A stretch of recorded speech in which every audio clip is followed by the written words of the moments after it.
Hello there, it is Derek Taylor again with my preview of this week's module, which goes with Chapter 10 in the textbook. I believe Chapter 10 also Major Problems. And so for this week, last week you went over the readings for the chapter on the transformation of the American economy, where America goes through the first part of industrialization in the North, which really reshapes the North, economically speaking, in the long term of the country. And how the country becomes more and more united economically speaking as you go up to the 1840s and 50s. So this week is going to focus on politics, and the chapter in the textbook, I believe, is called A Democratic Revolution, and it deals with the change that happens from after the first decades of the 19th century up to the 1840s, when you do have a real I think revolutions maybe a little too dramatic for, but it's a huge tremendous change because the United States, as it was founded, was really meant to be a republic of virtue, as people like John Adams would say. They expected the best men, the most talented, the men of probity and all that stuff, almost sort of English gentleman types like George Washington would guide the Union going forward. There's probably never much chance of this happening, and by the time you get to the 1820s, it's clearly not happening. In fact, what happens from the 1820s onward is that the country goes from being, I'm doing this, it's still a republic, constitutionally speaking, but it becomes, in terms of its politics, in terms of its political culture, the habits that form it. Because, all the founders were educated, the classical education and all that stuff, read Greek and Latin, those sorts of things. By the time you get to the 1820s and 30s, America is becoming a democracy in which ordinary people, I say ordinary people, ordinary white men, basically, of any class, can now participate in politics. And it truly is a dramatic transformation because there's nothing else like it in the world at that time. In fact, in the decades after 1815, some 200 European visitors, mostly European visitors, will come to the United States and write travel narratives about what they saw there. Your textbook at the very beginning of the chapter mentions Francis Trollope, who was an author, I believe a feminist. But dozens came to the United States, Alexis de Tocqueville most famously. Charles Dickens came in the 1840s, obviously, and wrote about his trip to America. And the reason they're doing this, of course, is this is the only place in the world in the 1800s, at that point, where you can see a live democracy in action, where you can see democracy in the wild, as it were. And virtually every visitor that comes, Francis Trollope, Charles Dickens, Alexis de Tocqueville, they all marvel at the energy and the vitality of what they see there. Everybody's scrambling for political office, everybody's scrambling for social status, and for the most part, they hate it. But they're almost in awe of it because you don't see anything like this anywhere else in the world. And the reason why is because everyone who is a citizen, and a lot of people who are not citizens, women, slaves to a certain degree, can have an effect on the political process in a way it doesn't happen anywhere else. And to give you an idea of how this reshapes a country socially speaking, I mentioned Francis Trollope, and I'm going to make this as quick as I can. Her son, Anthony Trollope, who was a novelist, came to the United States later on, just before the Civil War started. And I mention him because he wrote an interesting letter back home to his family describing the Irish in America. And he wrote that, and I'm paraphrasing, that the Irish at home in Britain were more likable, more agreeable. He didn't use so many words, but they were more docile, basically. They respected him automatically because he was a learned guy and a writer and all this stuff. The Irish in America, he thought, were kind of obnoxious. They were, more pretentious, put on airs more, less respectful, stuff like this. But he thought he respected them more. And in so many words, basically said that democratic attitude, how you put that, but yeah, you are in charge of your own life, and yeah, you don't have to put up with this or that thing.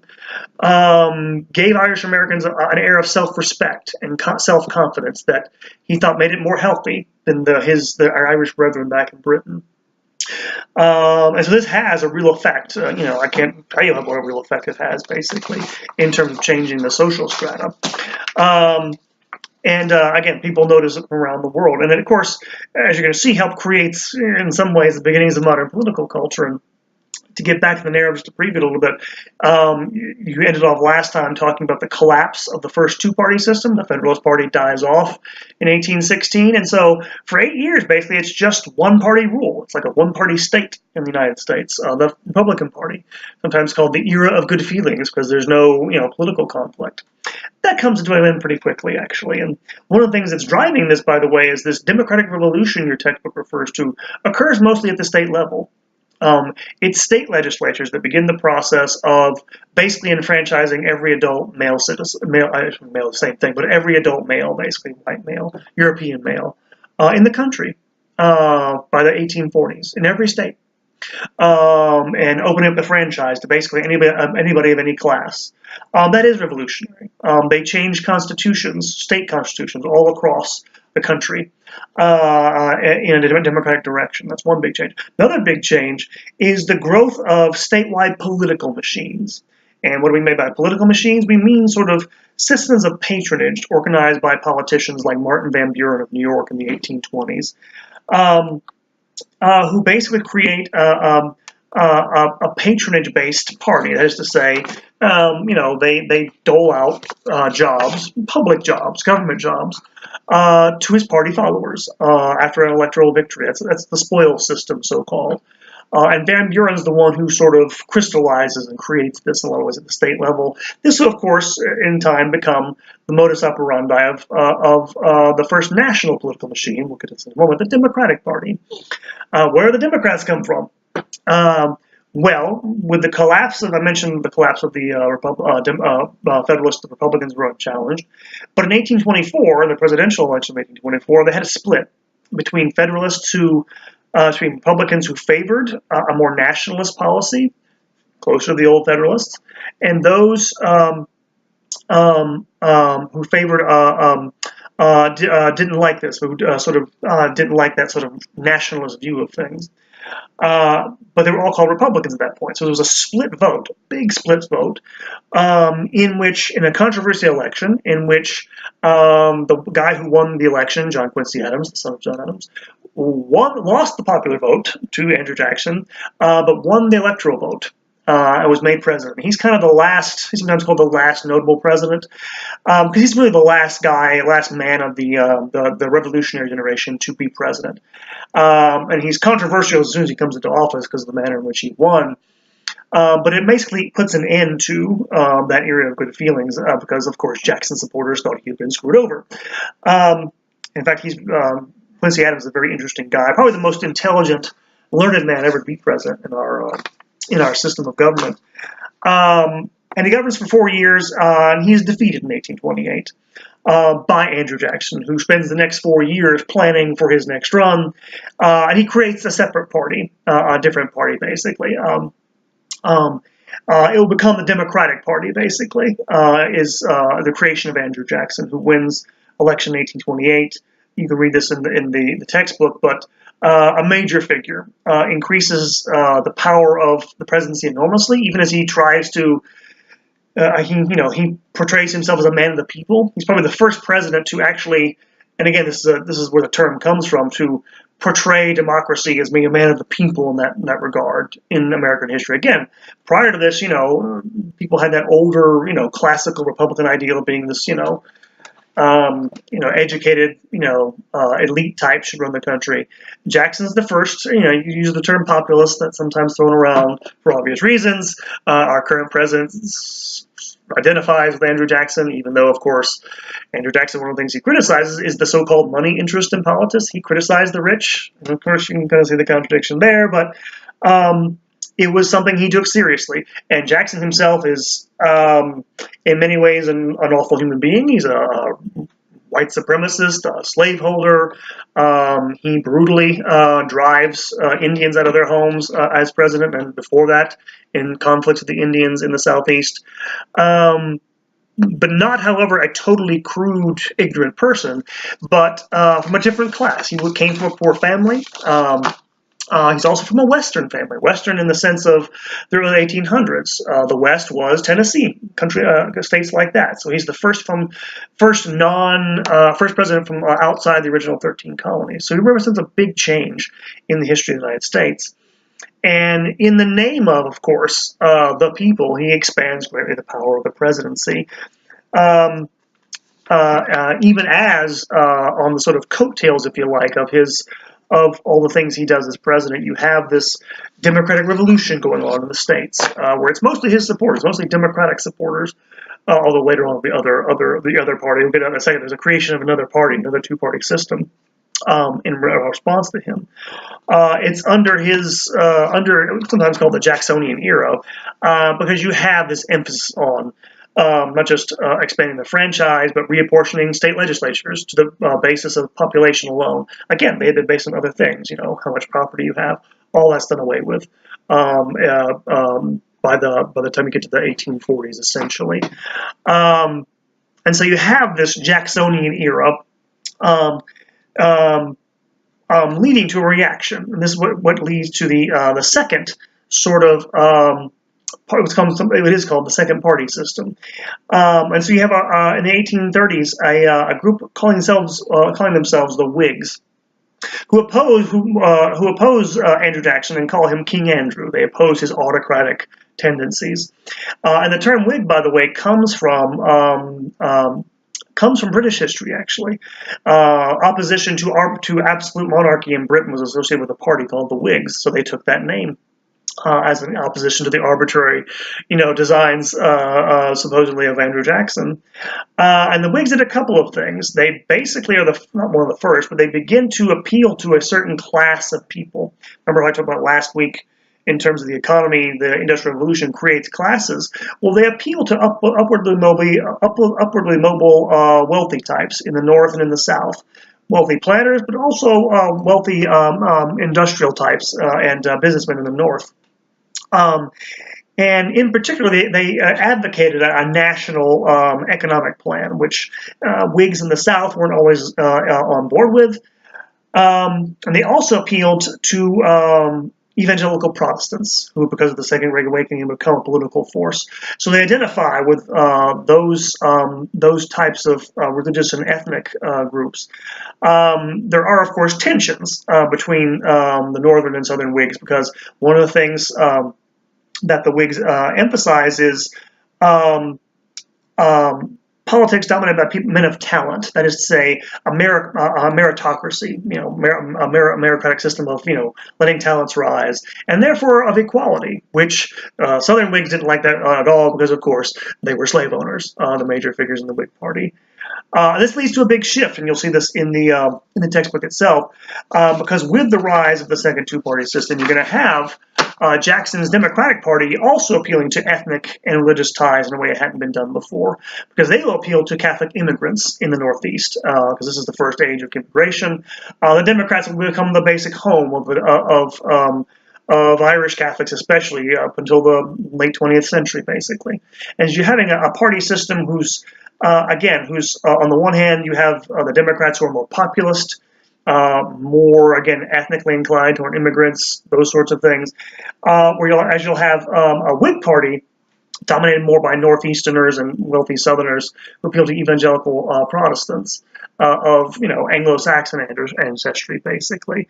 And you'll also have a real colorful system of, how to put this, Whig and Democratic. You have one of the source readings for this week will show it to you. Systems of, how to put this, political culture, where you'll have these processions and parades put on, and banquets put on by Whig and Democratic party types in the cities, great cities of the country at that point, in which, among other things, the first things that the Whigs do. And again, you're appealing to a mass public for the first time, because you're appealing to the entire citizenry. And even beyond that, the Whigs in the election of 1840 make explicit appeals to women for the first time. Why? Why would you do that if women can't vote? Because their husbands can vote. And the idea was if they'll pester their husbands and get them to vote, which, by the way, the turnout for the elections of 1840, more than 80% of male voters cast votes in 1840. Can you imagine? Voting rates today are like 20, 30%. So it worked. In other words, it brought more people into not just the elections themselves, but the sort of political culture that grew up around it brought more and more people into the system of government, even at a remove than it had ever done before. So you have this change in which it is expanding democracy in some ways, which, of course, at the same time, leaves out ethnic minorities, Native Americans, slaves, obviously, and women. And so it actually creates a tension because now, of course, those are becoming exceptions because everybody else is having more and more direct participation in political life. So at the same time, it creates, and also, of course, creates divisions along ethnic and religious lines in a political sense for the first time. So major changes occurring within this democratic revolution, as we call it, in the 1830s and 40s. And so that's the textbook and the overview for this week. The readings for this week will deal in chapter 10 it'll actually deal with nationalism and sectionalism. You'll have a couple of sources. There's a nice source on, I think it's by a French visitor to the United States who talks about a Whig procession, so get a sense of what the second two-party system is like. But you'll also have, a lot of the readings will deal with nationalism. They'll deal with speeches by Daniel Webster, who's a senator from Massachusetts, who has a nationalist vision for the country, which is very northern in many ways. You'll also have a southern John C. Calhoun's vision of states' rights, because that's beginning to become an issue. You'll see in the presidency of Andrew Jackson. Andrew Jackson actually, if you like, beats down the state of South Carolina, which tries to nullify national laws on the basis of state rights, and he puts his foot down. Jackson was a Westerner and kind of a Southerner, but he was a nationalist first and foremost, even though he's a slaveholder himself. So interesting dynamic there. You'll also have a couple of excerpts concerning relationship between the United States and white settlers, Anglo-Saxon settlers near the Mexican border, because that's also something that will happen next couple of chapters. You'll see the Mexican-American War coming into fruition. You'll also have a nice excerpt by Frederick Douglass, who was speaking in Ireland, actually, at that point, on the question of slavery and the expansion of the Republic into Texas, which will happen in the next couple of chapters. So interesting stuff there. Finally, the essay that you have this week, the secondary essay, I think, let's see the name here. The two essays is on, by Susan Mary Grant, on the politics of nationalism, particularly in the North. And she'll actually talk about, we tend to associate the ideology of states' rights with the Southern states. She's going to talk about how the Northerners come to define the South as being sort of, an exception to this sort of national identity we've been talking about throughout in the papers and in previous chapters. So it's kind of an interesting parallel, interesting outcome of that democratization you'll see happening in the country at large. And so those are the readings for this week. That's the overview. So hope you guys have a good week. Get an email with any questions. I'll try to get back to you as soon as possible. And have a great week.